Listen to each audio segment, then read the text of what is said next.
Hello दोस्तों, नमस्कार। हमारे YouTube channel air study IQ में आपका स्वागत है। दोस्तों, आज हम आप लोगों को एक ऐसे टॉपिक के बारे में बताने आए हैं जो आप लोगों के लिए बहुत महत्वपूर्ण है। ये स्टूडेंट के लिए नहीं, ये सभी लोगों के लिए ये टॉपिक बहुत महत्वपूर्ण है। आरटीआई, सूचना का अधिकार। दोस्तों, ये जो सूचना का अधिकार अधिनियम 2005 जो हमारा एक्ट पास हुआ था, इसके बारे में आज हम बताएंगे। दोस्तों, आरटीआई दायर कैसे करते हैं, आरटीआई क्या है, आरटीआई एक्ट में क्या क्या दिया गया हुआ है। अगर कोई जो पीओआई या ऑफिसर होता है आरटीआई का, तो वो अगर आप लोगों को सूचना का अधिकार नहीं दे रहा है, मतलब कोई आपने कोई दस्तावेज मांगा, कोई जानकारी मांगी किसी ऑफिस से, किसी जगह से, किसी एनजीओ से, अगर वो नहीं दे रहा आप लोगों को, तो उसके बारे में हम आप लोगों को पूरी जानकारी देंगे कि कैसे कैसे हम इस चीज़ को सॉल्व कर सकते हैं। तो आइए दोस्तों देखते हैं। दोस्तों, आज का हमारा टॉपिक है सूचना का अधिकार अधिनियम 2005। दोस्तों, सूचना का अधिकार अधिनियम 2005, राइट टू इंफॉर्मेशन एक्ट 2005।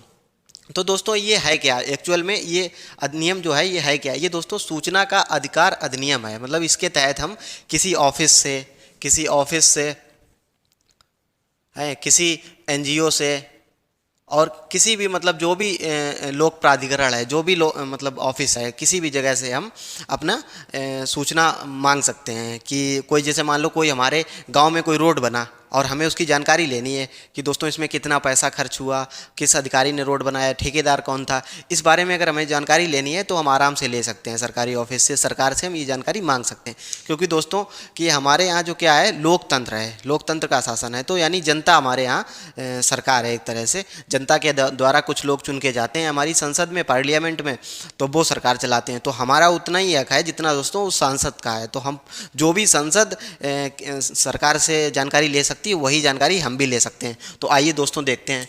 दोस्तों, पहले हम आप लोगों को बताते हैं कि अधिकार क्या होता है, फंडामेंटल राइट क्या है। दोस्तों, कॉन्स्टिट्यूशन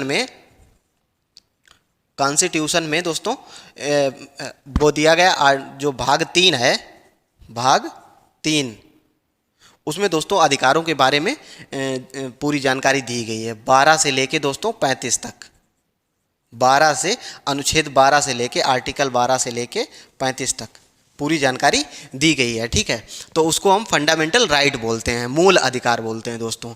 ठीक है, एक होते हैं लीगल राइट दोस्तों हैं। तो दोस्तों ये जो आरटीआई है, इसको लीगल राइट भी बोल देते हैं, और एक तरह से सुप्रीम कोर्ट के जजमेंट के हिसाब से इसे फंडामेंटल राइट भी बोल देते हैं। ठीक है, तो उसके बारे में आप लोगों को अभी हम आगे जानकारी देंगे कि सुप्रीम कोर्ट ने क्या मतलब अपने निर्णय दिए हैं।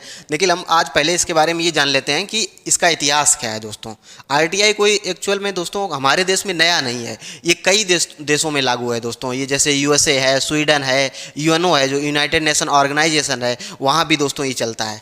तो सबसे पहले इसकी शुरुआत कहाँ से हुई दोस्तों? 1776 में। दोस्तों, आज हम लोग 2022 में चल रहे हैं, और या हमारे यहाँ 2005 में दोस्तों ये अधिनियम आया था। और स्वीडन की बात करें तो स्वीडन में 1766 में ही आ चुका था दोस्तों। ठीक है, तो आप समझिए कि लगभग 300 साल के पहले ही स्वीडन में ये चीज़ हो चुकी थी। और यूएनओ में दोस्तों कब आया? यूएनओ में दोस्तों आया ये 1946 में। आप लोग सभी जानते होंगे कि यूनाइटेड नेशन ऑर्गेनाइजेशन की स्थापना दोस्तों कब हुई थी? 1945 में। ठीक है, हमने आप लोगों को इस बारे में पूरी एक वीडियो बनाया है, यूएनओ नाम से, हमारी प्लेलिस्ट में शामिल है। अगर चाहें तो डिस्क्रिप्शन में लिंक आ रहा है और आप उस वीडियो को पूरा देख सकते हैं। यूएनओ के बारे में आपको जानकारी मिल जाएगी। ठीक है, अब आइए दोस्तों ये देखते हैं कि ये यूएसए में कब आया दोस्तों। ये 1967 में यूएसए में लागू हुआ, मतलब संयुक्त राज्य अमेरिका में। फ्रांस में कब आया दोस्तों? ये 1978 में आया। और ये कनाडा में दोस्तों कब आया? 1982 में। अब भारत की बात कर लेते हैं। भारत में ही दोस्तों आया 2002 में पहली बार। ठीक है, पहली बार इसका जो विधेयक जो है संसद में 2002 में गया। फिर दोस्तों 2003 में ये पास होके आया, लेकिन उसमें इतनी दोस्तों मजबूती नहीं थी जो 2005 के एक्ट में है दोस्तों। तो फाइनली दोस्तों ये 2005 में सूचना का अधिकार अधिनियम नाम से एक्ट पास हो गया। अब दोस्तों जैसा हमने आपको बताया कि फंडामेंटल राइट और लीगल राइट दो चीज़ें होती हैं, तो इसमें इसे दोनों ही चीज़ें बताई हैं। तो सर्वोच्च न्यायालय ने दोस्तों क्या कहा है कि जो मूल अधिकार में 19वां आर्टिकल है 19(1)(a), तो उसमें दोस्तों दिया गया वाक एवं अभिव्यक्ति की स्वतंत्रता। तो उसी का दोस्तों मतलब हो जाता है कि जानने की स्वतंत्रता। तो जानने की स्वतंत्रता का मतलब क्या है? सरकार से जानने की स्वतंत्रता। तो सरकार से भी हम किसी चीज़ को जान सकते हैं। ठीक है, तो इसको उस मतलब हिसाब से हम लोग मूल अधिकार भी बोल सकते हैं। वैसे ये लीगल राइट है। ठीक है, अब दोस्तों कि किस इसने निर्णय में दोस्तों कहा, ये निर्णय था दोस्तों हमदर्द दवाखाना वर्सेस भारत संघ। दोस्तों एक केस हुआ था दिल्ली में, हमदर्द दवाखाना वर्सेस भारत संघ। उसमें दोस्तों जो दवाखाना के वो थे मालिक थे, तो उन्होंने कह दिया था कि हम अपनी औषधियों में क्या मिलाते हैं क्या नहीं मिलाते, इससे आप लोगों को क्या मतलब है, ये हमारा पर्सनल मामला है। लेकिन सुप्रीम कोर्ट ने कहा कि नहीं, आप अपनी दवाइयों में क्या यूज करते हैं क्या नहीं करते हैं, उसकी पूरी जानकारी दोस्तों पब्लिक को जानने का पूरा अधिकार है कि अब क्या मिलाते हैं, पता नहीं क्या मिला के आप दे दें, ठीक है। तो उस हिसाब से पूरा जानने का अधिकार है, ठीक है। अब दोस्तों ये सबसे पहली बार इसके लिए जन आंदोलन कब हुआ, सबसे इसके पहली शुरुआत कहाँ से हुई दोस्तों, 1987 में। ये बहुत पहले से इसकी दोस्तों भूमिका बन रही थी। 1987 में अरुणा राय एक आईएएस ऑफिसर थी दोस्तों, शायद ये उड़ीसा काडर की आईएएस ऑफिसर थी। तो इन्होंने, नहीं सॉरी दोस्तों, राजस्थान काडर की, ये राजस्थान काडर की आईएएस ऑफिसर थी। तो इन्होंने दोस्तों इस्तीफा दे दिया था इसी एक्ट को लेके।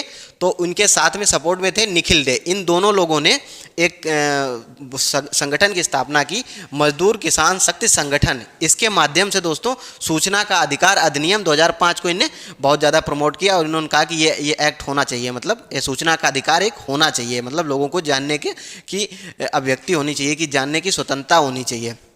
अब राज्यों के स्तर पे दोस्तों देख लेते हैं कि ये हमारे राज्यों में कब पास हुआ। तो सबसे पहले दोस्तों गोवा में क्या है, गोवा में ये 1999 में सबसे पहले अगर कोई राज्य है तो गोवा, सबसे पहले गोवा में पास हुआ।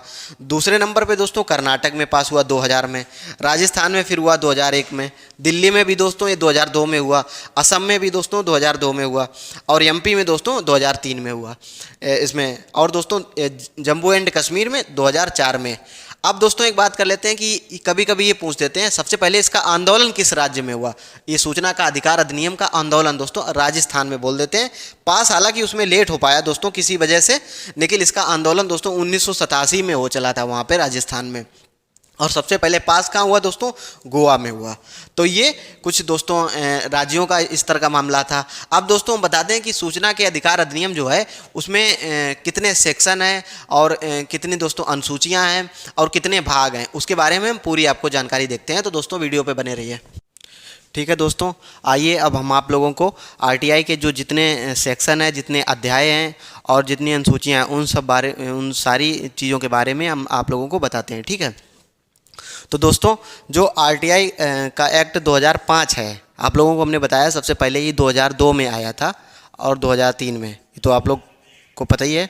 लेकिन इसका संशोधन होके या आरटीआई एक्ट सूचना का अधिकार अधिनियम 2005, इसमें दोस्तों क्या है, इस अधिनियम में क्या क्या है दोस्तों, इस जितने सेक्शन है उसमें सारी ये जानकारी दी गई है कि कैसे हम सूचना लें, कि स्टेट के स्तर पर क्या होगा और केंद्र के स्तर सेंट्रल स्तर पर क्या होगा, सारी चीज़ें इस एक्ट में दी गई हैं। तो उसी के बारे में हम दोस्तों एक एक करके बताते हैं। तो दोस्तों इसमें 6 अध्याय हैं और सेक्शन कितने हैं दोस्तों, 31, और 2 अनुसूचियाँ हैं। तो जितने इसके सेक्शन और अध्याय हैं उन सब बारे में एक एक करके हम आपको जानकारी देंगे। सबसे पहले आप लोगों को बता देते हैं कि इन्फॉर्मेशन क्या होती है दोस्तों, सूचना क्या होती है। सूचना क्या है दोस्तों, सूचना का मतलब है कोई रिकॉर्ड, डॉक्यूमेंट या कोई ईमेल या कोई ओपिनियन या कोई सलाह, लिखित हो या अलिखित हो, और दोस्तों या इलेक्ट्रॉनिक फॉर्म में हो, किसी भी फॉर्म में हो सकती है। सूचना जो सरकार के पास है वो लिखित भी हो सकती है, अलिखित भी हो सकती है, डॉक्यूमेंट हो सकता है, ईमेल हो सकती है, रिकॉर्ड हो सकता है, या सरकार ने कोई ओपिनियन दिया हो, मान लो किसी अधिकारी ने सरकार को कोई ओपिनियन दिया है या सलाह दी है, तो उसके बारे में दोस्तों वो भी सूचना ही कहलाएगी, तो वो सूचना होती है, ठीक है। क्योंकि इसमें साफ कह दिया गया सूचना क्या होगी, जो हम सूचना सरकार से क्या सूचना ले सकते हैं, तो ये सारी चीज़ें सूचना कहलाएंगी। अब दोस्तों इसमें सेक्शन 31 हैं। तो जो फर्स्ट सेक्शन है तो उसमें बताया गया है ये एक्ट है, और जो सेक्शन 2 है उसमें परिभाषा वगैरह दी गई है। अब सेक्शन 3 से हम स्टार्ट करते हैं कि सेक्शन 3 में क्या है, ये दोस्तों इंपॉर्टेंट है। इसमें दोस्तों कहा गया भारत के प्रत्येक नागरिक के पास आरटीआई का मतलब अधिकार होगा, मतलब सूचना का अधिकार होगा। प्रत्येक जो नागरिक होगा भारत का उसके पास सूचना का अधिकार होगा। अब सेक्शन 4 देखते हैं। सेक्शन 4 में दोस्तों क्या है, लोक प्राधिकरण के दायित्व। सेक्शन 4 में लोक प्राधिकरण, जो भी लोक प्राधिकरण है, मतलब जो भी सेंट्रल के स्तर पर आरटीआई ऑफिस होगा या केंद्र के स्तर पर जो दोस्तों आरटीआई ऑफिस होगा, तो उसकी एक चीज़ होगी, जिस दिन ये अधिनियम पास हुआ है उसके 120 दिनों के भीतर अखबार में या इंटरनेट से, इन दोनों चीज़ों के माध्यम से जनता को बताना होगा कि ये एक्ट है, इसके माध्यम से हम आपको पूरी जानकारी दे सकते हैं। ठीक है, तो ये सेक्शन 4 में बताया गया। अब सेक्शन 5 में क्या है दोस्तों, प्रत्येक लोक प्राधिकरण के पास 100 दिनों के भीतर, 100 दिनों तक का उसके पास टाइम होगा दोस्तों, उसको एक सेंट्रल के स्तर पर पीआईओ और एक स्टेट के स्तर पर पीआईओ, हर राज्य को अपने मतलब स्टेट के स्तर पर दोस्तों, और उसको क्या नाम सेंट्रल के स्तर पर सीपीआईओ। पीआईओ का मतलब होता है पब्लिक इंफॉर्मेशन ऑफिसर, जो पब्लिक को सूचना देता है। ठीक है, वो पब्लिक इंफॉर्मेशन ऑफिसर कहलाता है। उसका दोस्तों काम क्या होता है दोस्तों, आवेदन लेना और उसका जवाब देना। उसका काम होता है कि आवेदन लिया और सरकार की जो भी जानकारी है, ऑफिस की जो भी जानकारी है, उसका जवाब देना। अगर जवाब नहीं है उसके पास तो ये मतलब उसको ये बता देना कि हमारे पास ये जानकारी नहीं है और इस ऐसे आपको ये जानकारी मिल सकती है, तो ये बताना भी उसका दायित्व होगा। और दोस्तों दूसरी इसका काम क्या होता है, अगर मान लो इसके पास कोई गलत ऑफिस में कोई चीज़ पहुंच गई, ठीक है, तो इसका काम होगा सही अधिकारी के पास इस तुम्हारे आरटीआई को, जो भी तुमने आरटीआई को ऑनलाइन किया है या डॉक्यूमेंट के माध्यम से या कैसे भी भेजा है, तो उसको सही ऑफिसर के पास भेजना इसका काम होगा। अब सेक्शन 6 में क्या है दोस्तों, सूचना प्राप्ति का निवेदन। ठीक है, इसमें सेक्शन 6 में सूचना प्राप्ति कैसे होगी, मतलब जो आप सूचना प्राप्त होगी वो किस बेस पे प्राप्त होगी, तो उसकी भाषा क्या होगी। भाषा दोस्तों क्या होगी, पहली तो दोस्तों जितनी भाषाएं उसमें दी गई हैं, हमारी क्या नाम संविधान में 22 भाषाएं दी गई हैं, तो उन किसी भाषा में, ठीक है, हिंदी में हो सकता है या अंग्रेजी में हो सकता है या 22 जो भी ऑफिशियल लैंग्वेज है उनमें हो सकता है। ठीक है, अब ये सूचना मतलब किस मोड में देनी है, लिखित भी हो सकती है दोस्तों, ईमेल के भी माध्यम से हो सकती है या मौखिक हो सकती है दोस्तों। जैसे मान लो कोई आदमी है, कोई नागरिक है भारत का, उसे सूचना चाहिए किसी ऑफिस से, तो उसके पास, वो तो पढ़ा लिखा नहीं है मान लो, तो वो उसके पास क्या जानकारी हुई, कैसे उसे सूचना मिलेगी, तो वो किसी भी ऑफिस में जाके जो पीआईओ होगा उससे कहेगा भाई हम पढ़े लिखे नहीं हैं और हमें ये सूचना चाहिए, तो पीआईओ का काम होगा कि उसका पूरा फॉर्म भरे, पूरा काम करे और वो सूचना मौखिक बताएगा कि हम पूरी बताएगा, और 10 रुपये उसकी फ़ीस होगी, तो फीस पे करेगा और उसको सूचना मिल जाएगी। सेक्शन 7 में क्या है दोस्तों, आवेदन का निपटारा दोस्तों, आवेदन का निपटारा मतलब जो भी पीआईओ होगा वो कितने दिनों में दोस्तों आवेदन का निपटारा करेगा, वो दोस्तों 30 दिनों में किसी भी आवेदन का निपटारा करेगा। मान लो जैसे कोई सूचना मांगी आपने, तो वो 30 दिनों में आपको सूचना दे देगा, अगर कोई सूचना नॉर्मल स्तर की है। अगर सूचना में मान लो जीवन या स्वतंत्रता का खतरा हो, अगर किसी की जान का खतरा हो, किसी की स्वतंत्रता का खतरा हो मान लो, तो 48 घंटे में पीआईओ को सूचना प्रोवाइड करनी होगी। ठीक है, अब दोस्तों अगर सूचना मतलब या तो दे देनी है या मना कर देना है। अगर मना किया है तो मना किस बेस पे किया है, तो उसकी जानकारी देनी है, प्लस ये बता देना है कि अपील कहाँ करनी है और अपीलीय अधिकारी कौन है और अपील का टाइम क्या है दोस्तों, समय क्या है, जो अपील का समय होगा, मान लो सूचना मांगने का समय है तो वो कितना समय होगा। ठीक है, अब दोस्तों सेक्शन 8 देख लेते हैं। सेक्शन 8 में क्या है, एग्जेम्पशंस हैं, कुछ दोस्तों छूट या उन्मुक्तियां हैं। जैसे मान लो कि कोई पीआईओ अधिकारी है या कोई भी है, कोई लोक प्राधिकरण है, तो वो उसके लिए छूट क्या रखी गई, किन किन मामलों में दोस्तों वो क्या नाम नागरिकों को वो बता नहीं सकता है कि क्या सूचना है। ठीक है, पहली दोस्तों क्या है, इसमें सेक्शन 8 में कुछ पार्ट दिए गए हैं, सब डिवीजन दिए गए हैं। ठीक है दोस्तों, उपधाराएं दी गई हैं। तो पहला सॉवरेनिटी यानी संप्रभुता का, दूसरा दोस्तों इंटीग्रिटी यानी अखंडता का। ठीक है, तीसरा पॉइंट है दोस्तों रिलेशन विद फॉरेन स्टेट। मान लो किसी संबंध के बारे में, मान लो फॉरेन स्टेट के संबंध के बारे में आप लोगों को सरकार जानकारी नहीं दे सकती जिससे प्रॉब्लम हो। ठीक है, तीसरा है दोस्तों अपराध या अपराध का उद्दीपन। मान लो किसी सूचना देने से मान लो कोई अपराधी बन जाए, कोई अपराध कर बैठे, तो अपराध का उद्दीपन के संबंध में भी सूचना नहीं देनी है। चौथा दोस्तों सुरक्षा की, राज्य की सुरक्षा का मामला अगर है, किसी राज्य की सुरक्षा का मामला है तो सूचना नहीं देनी है। सेक्शन बी दोस्तों, इसमें बी में क्या है दोस्तों, न्यायालय की अवमानना का अगर कोई मामला हो तो उसमें सूचना नहीं दी जाएगी। सेक्शन सी, इसमें सी में क्या है दोस्तों, सी में क्या है, संसद और विधानसभा के कुछ विशेषाधिकारों, कुछ सूचनाएं जो होगी वो संसद या ये जो क्या नाम विधानसभा होती है, राज्य के स्तर पर विधानसभा या विधान परिषद होती है, दोनों आ जाती हैं उसमें दोस्तों, विधान परिषद भी और विधानसभा भी। ठीक है, और संसद तो है ही, तो इनकी कुछ दोस्तों वो विशेषाधिकार होंगे। और डी में क्या है दोस्तों, विदेशी राज्यों से मिली गुप्त सूचना। कोई मान लो किसी राज्य से कोई गुप्त सूचना मिली कि ऐसा आक्रमण होने वाला है, ऐसी समस्या है, तो अगर वो जानकारी हम अपने नागरिकों को दे देंगे तो उससे समस्या पैदा हो सकती है। कुछ दोस्तों ट्रेड सीक्रेट यानी व्यापार संबंधी कुछ जानकारियाँ हैं, जो ट्रेड सीक्रेट व्यापार संबंधी जानकारियाँ, वो हम नहीं दे सकते, ठीक है, मतलब सरकार हमें नहीं प्रोवाइड करा सकती। एफ में क्या है दोस्तों, जीवन या स्वतंत्रता का खतरा, किसी की जीवन या स्वतंत्रता का खतरा हो तो नहीं बता सकते। जी में क्या है दोस्तों, अपराध पर कानूनी कार्रवाई करने में बाधा आ रही हो, किसी अपराधी के ऊपर कानूनी कार्रवाई करने में बाधा आ रही हो। एच में दोस्तों क्या है, पब्लिक एक्टिविटी या प्राइवेसी का खतरा, अगर किसी की व्यक्तिगत जानकारी लेनी हो, मैं मान लो कोई व्यक्ति है उसके बारे में हमें जानकारी चाहिए, तो रूल क्या है दोस्तों कि उससे पहले पूछा जाएगा कि आपकी ये जानकारी मांगी गई है, दे दें या ना दे दें। तो ये दोस्तों पीआईओ पे डिपेंड करता है, पीआईओ चाहे तो जानकारी दे दे, मतलब उसकी सोच पे डिपेंड करता है। किसी के बारे में पर्सनल जानकारी मांग रहे हैं तो वो पीआईओ चाहे तो दे दे और चाहे ना दे। कभी कभी दोस्तों ऐसे भी मामले आ जाते हैं, किसी की पर्सनल जानकारी दोस्तों कोई अपने आरटीआई में पूछ लेता है, ठीक है, तो पीआईओ की बुद्धि पे डिपेंड करता है, उसके विवेकाधिकार पे डिपेंड करता है, वो किसी की पर्सनल जानकारी दे या ना दे, लेकिन वो उससे पूछेगा जरूर, ठीक है। तो ये एग्जेम्पशन है दोस्तों, उससे पूछना पड़ेगा और उसकी प्राइवेसी का पूरा ध्यान रखा जाएगा, ठीक है, उस वही जानकारियां दी जाएंगी जो दोस्तों। सेक्शन नंबर 10 देखते हैं दोस्तों। इस सेक्शन नंबर 10 में क्या दिया गया है, पृथक्करणीयता का सिद्धांत यानी सवेरेबिलिटी का सिद्धांत दोस्तों। सवेरेबिलिटी का सिद्धांत का मतलब दोस्तों क्या होता है कि अगर जैसे आपने कोई सूचना मांगी, किसी पीआईओ से आपने सूचना मांगी और उसने सूचना जो है मान लो एक ये सूचना है कोई, ठीक है, तो उसमें आधी देने वाली है, आधी नहीं देने वाली, ये देने वाली है, ठीक है, तो इतनी उसे सूचना दे देनी है और ये वाली नहीं देनी, ये छुपा लेनी है, तो इसको बोलते हैं छूट यानी या एग्जेम्पशंस या सवेरेबिलिटी का सिद्धांत, पृथक्करणीयता का सिद्धांत। इसमें सेक्शन 10 में दिया गया है। सेक्शन 12 में दोस्तों क्या दिया गया है, केंद्रीय सूचना आयोग यानी CIC मतलब सेंट्रल इंफॉर्मेशन कमिश्नर के बारे में दिया गया है, केंद्रीय सूचना आयोग के बारे में, कमीशन के बारे में, ठीक है।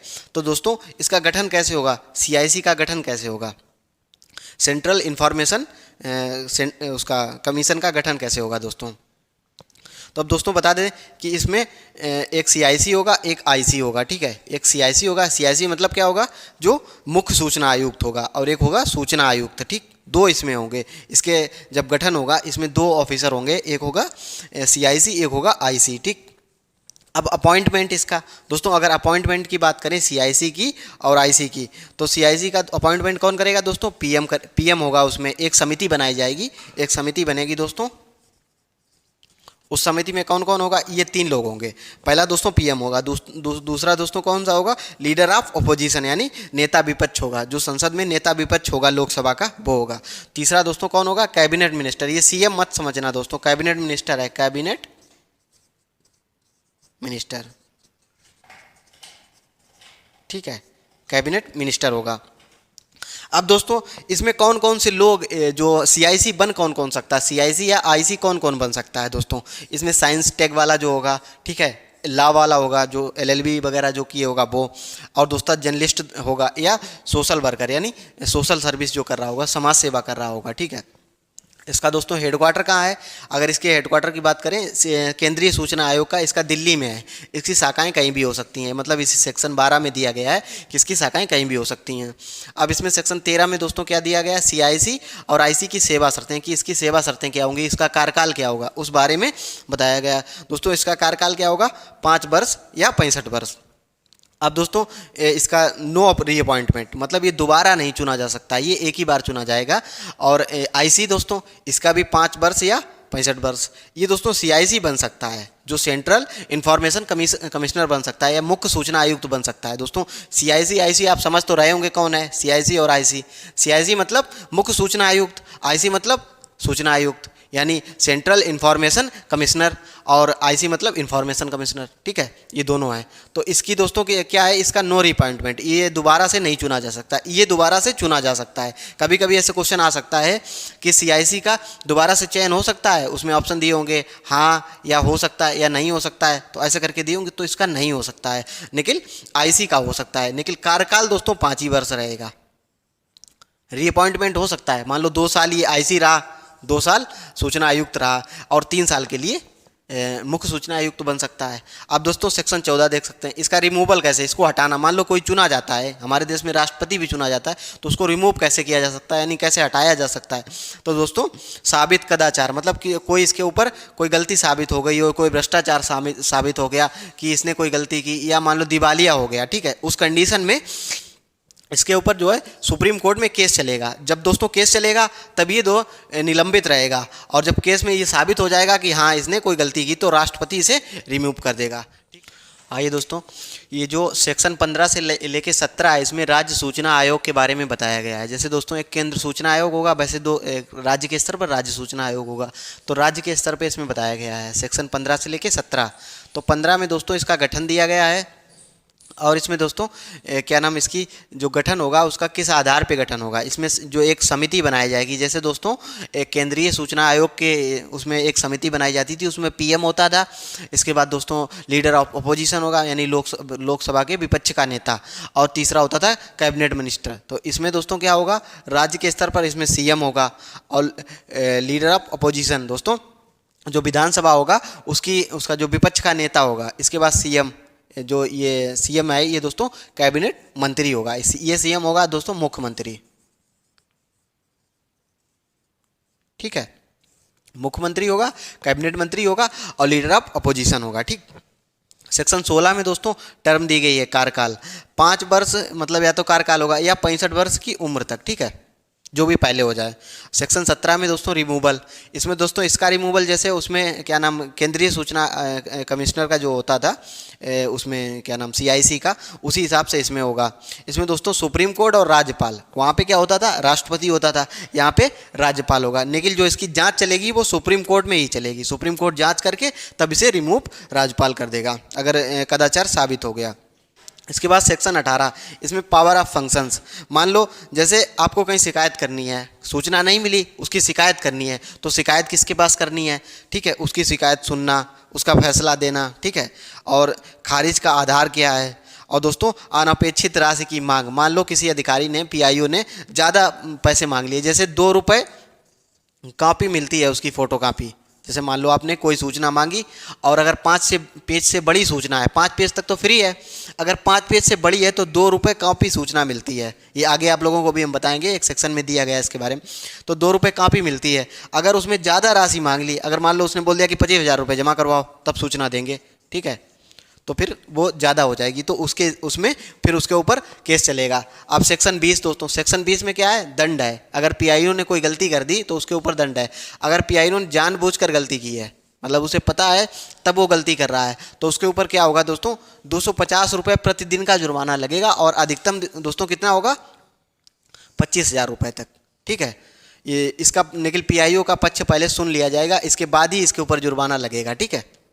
सेक्शन 22 में दोस्तों क्या होगा, इसमें दोस्तों कभी कभी क्या होता है, कोई अधिकारी क्या करता है, ओसीए का जो ऑफिशियल सीक्रेट एक्ट होता है उसका हवाला देखिए। 1923 में दोस्तों ये अंग्रेज़ों के टाइम एक एक्ट बना था कि जो ऑफिशियल सीक्रेट एक्ट, जो ऑफिस का जो कुछ मतलब जानकारी है वो नहीं देनी है, तो ये क्या करेगा, जो आरटीआई एक्ट 2005 है इस एक्ट को ओवरराइड करेगा, मतलब ये एक्ट वहाँ पे नहीं लागू होगा, मतलब और हर जगह लागू होगा, लेकिन आरटीआई के दायरे में ये एक्ट नहीं लागू होगा और सूचना देनी होगी। आप सेक्शन 24 की बात कर लेंगे। 24 में क्या है दोस्तों, कुछ आयोग जो हैं इससे बाहर हैं, आरटीआई के दायरे से कुछ आयोग हैं बाहर हैं। जैसे क्या है दोस्तों, आईबी है, हमारा जो आईबी है वो इससे बाहर है, एनएसजी है, रॉ है, आईटीबीपी है, सीबीआई है, बीएसएफ है, ठीक है, एनआईए है, सीआरपीएफ है, एसपीजी है। जो ये दोस्तों ये फोर्स के जितने भी वो हैं वो इससे बाहर हैं। और ये सेक्शन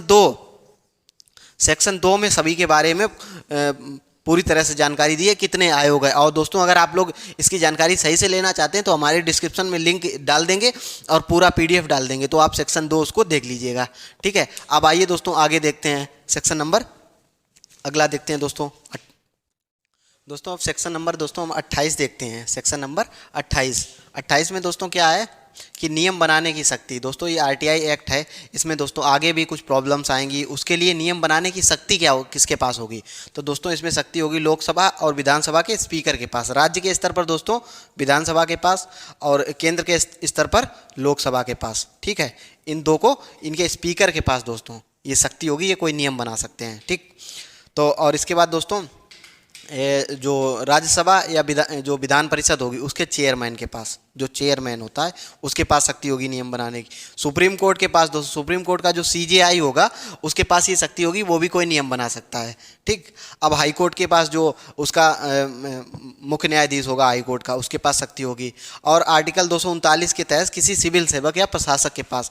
दोस्तों आप लोग जानते होंगे कि कोई एक्ट है, ठीक है, जैसे मान लो कोई एक्ट है तो उसमें कुछ पहले रूल्स बनते हैं, ठीक है, फिर रेगुलेशन होता है, कुछ रेगुलेशन बनते हैं, रूल्स या रेगुलेशन बोलते हैं। ठीक। तो उनके लिए किसके पास शक्ति, उसी की शक्ति हम बता रहे हैं। पहले दोस्तों स्पीकर के पास, चेयरमैन के पास, सीएजेआई के पास, और उसके हाईकोर्ट के मुख्य न्यायाधीश के पास, और प्रशासकों के पास। अब दोस्तों ये तो हो गया आरटीआई एक्ट। हमने जो भी आपको इंपॉर्टेंट सेक्शन थे, जो भी जो वो थी प्रक्रिया थी, जो भी सेक्शन थे, हमने सभी के बारे में बताया। अब इसमें दोस्तों 2005 के बाद में क्या हुआ, 2005 के बाद में क्या हुआ दोस्तों, 2012 में दोस्तों क्या हुआ कि बीपीएल वाले जो भी कार्ड धारक थे उनके लिए ये फीस, जो 10 रुपये फीस पड़ती थी वो शून्य कर दी गई। 10 रुपये जो फीस थी वो जीरो कर दी गई। ठीक। और ये जितनी भी फोटो कापी करवाएंगे वहाँ से, जैसे कोई सूचना मांगी तो A3 फोटो कापी हो या A4 हो, कोई भी कॉपी हो, ठीक है, तो वो उसके पैसे नहीं पड़ेंगे, चाहे कितनी भी कॉपी हो अधिकतम। ठीक है। और इसी उसमें क्या नाम 2012 में जो संशोधन हुआ उसमें दोस्तों अपील का तरीका बताया गया। अब दोस्तों अभी एक हाल ही में संशोधन हुआ 2019 में। 2019 में दोस्तों क्या हुआ, सीआईसी, आईसी और एससीआईसी या आईसी, ठीक है, इनके कार्यकाल, जो कार्यकाल होगा, पहले क्या होता था दोस्तों 5 वर्ष से लेके या 65 वर्ष की आयु तक, 5 वर्ष से लेके 65 वर्ष की आयु तक होता था। ठीक है। तो ये अब केंद्र सरकार तय करेगी, अब उसमें कोई मतलब वो नहीं रह गया, अब केंद्र सरकार तय करेगी कि कितना होगा। ठीक। अब दोस्तों इसके वेतन भत्ते, पहले क्या वेतन भत्ते लगभग 2.5 लाख के आसपास होता था, जो आईसी था उसका 2 लाख के आसपास होता था। तो अब केंद्र सरकार तय करेगी, अब कोई मतलब वैसे नहीं तय होगा, अभी केंद्र सरकार तय करेगी। अब एक चीज़ और दोस्तों, कभी कभी क्वेश्चन आ जाता है, जो एनजीओ होते हैं वो आरटीआई के दायरे में आते हैं, उनसे नागरिक सूचना मांग सकते हैं या नहीं मांग सकते, कोई भी सूचना है मांग सकते हैं या नहीं मांग सकते। तो दोस्तों जो एनजीओ सरकार 50% जिसे अनुदान कर रही है उससे हम लोग सूचना मांग सकते हैं, कोई भी जानकारी लेनी है तो उससे सूचना ले सकते हैं। अब दोस्तों जो एक तो 50% वाला, दूसरा दोस्तों 5 करोड़ रुपए सरकार ने 3 साल के अंदर दिया हो किसी भी एनजीओ को, जो एनजीओ है उसे 5 करोड़ रुपए 3 साल के अंदर सरकार ने दिया है अगर, ठीक है, तो वो एनजीओ जो है सूचना के आरटीआई के दायरे में आएगा, आरटीआई के दायरे में।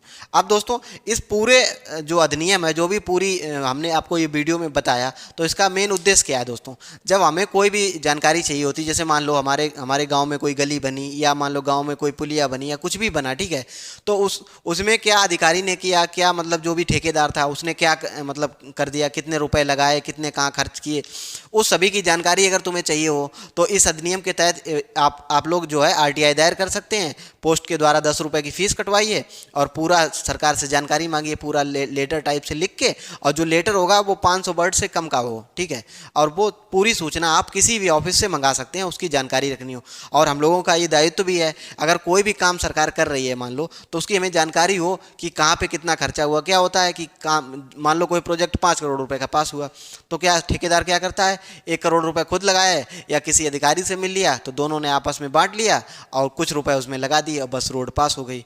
तो उससे क्या होती, कोई मजबूती नहीं आती है। तो इसीलिए विकास में हमारे प्रॉब्लम आती है। रोडें, कोई रोड बनी, मान लो रोड की मियादी रखी गई कि 100 वर्ष तक या 50 वर्ष तक चलेगी, तो वो दोस्तों 5 साल 3 साल में बोल जाती है। तो इसीलिए हमें पूरी जानकारी के लिए आरटीआई एक्ट बहुत अच्छा है हम नागरिकों के लिए। तो हम कोई भी जानकारी किसी भी ऑफिस से, ठीक है, पूरी अच्छी तरीके से ले सकते हैं। यही मेरा उद्देश्य था कि आप लोगों को इसकी जानकारी दें। तो दोस्तों हमारे वीडियो को लाइक करें, यूट्यूब चैनल को सब्सक्राइब करें। धन्यवाद। जय हिंद, जय भारत।